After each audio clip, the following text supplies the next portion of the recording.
স্নান করিয়ে এই যে দেখুন রেডি করিয়ে এবার ওকে ঘুম পাড়িয়ে দেব। যা বল ঠাম্মি। আচ্ছা বলতে না, যা ওষুধ খেয়েছি, ওষুধ খাই। তো কিট্টুকে ঘুম পাড়িয়ে দিয়ে আমি একটুখানি আবার পুজোর জায়গায় এলাম। বিসর্জনের আগে আবার বিশাল করে আরতি হয়েছিল, আর এখানে বিসর্জনটা একটু অন্যভাবে হয়, তো সেটাই দেখার জন্য এসেছি।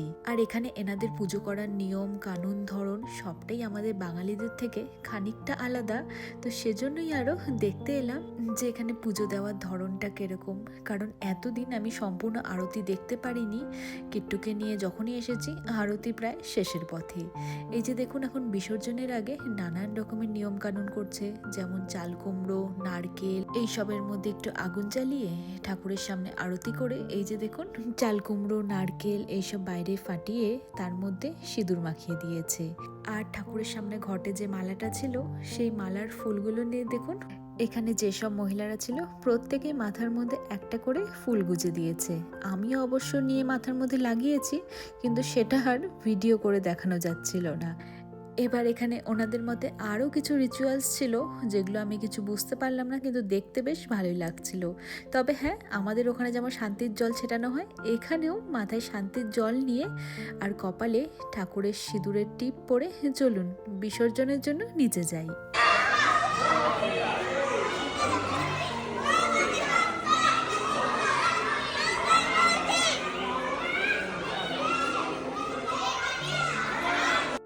তো একদম ছাদের থেকে নিচে গার্ডেন অবধি, মানে যেখানে ঠাকুরের বিসর্জন হবে সেখানে নিয়ে আসতে গিয়ে নানান রকমের বাজি পটকা এসব ফাটানো হয়েছে।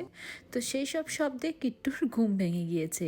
তো চলুন ওকে নিয়ে এখন আমরা বিসর্জন দেখি। আর ওর খুব আপত্তি আমি কপালে এত বড় টিপ কেন পড়েছি, সেজন্যই ওর কান্নাকাটি, সেজন্য টিপটা আমাকে তুলে ফেলতেই হলো। এছাড়াও আর হঠাৎই বাজিগুলো ফাটানোতে এত শব্দ হচ্ছিল, তো কিট্টুর মতো মানে ওর বয়সে যেসব বাচ্চারা ছিল তো সবাই বেশ ভয়ই পাচ্ছিল।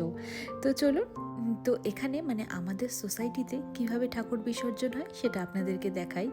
অন্যান্য আশেপাশে প্রচুর গণেশ পুজো হয়েছে আর বিশাল বড় বড় ঠাকুরগুলো জানেন, তো সেই সব বড় বড় মূর্তিগুলোকে হয়তো নদীর জলে ভাসিয়ে দেয় কিনা ঠিক বলতে পারছি না, কিন্তু আমাদের সোসাইটিতে এই ঠাকুরকে বিসর্জন দেওয়া হবে। এই যে দেখুন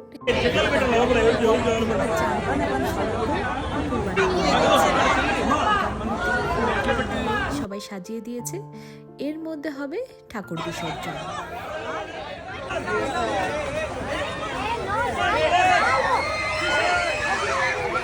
তো আবার এই পুজোর জন্য একটা বছরের অপেক্ষা। তো চলুন এই ব্লগটা এখানেই শেষ করছি। Bye bye.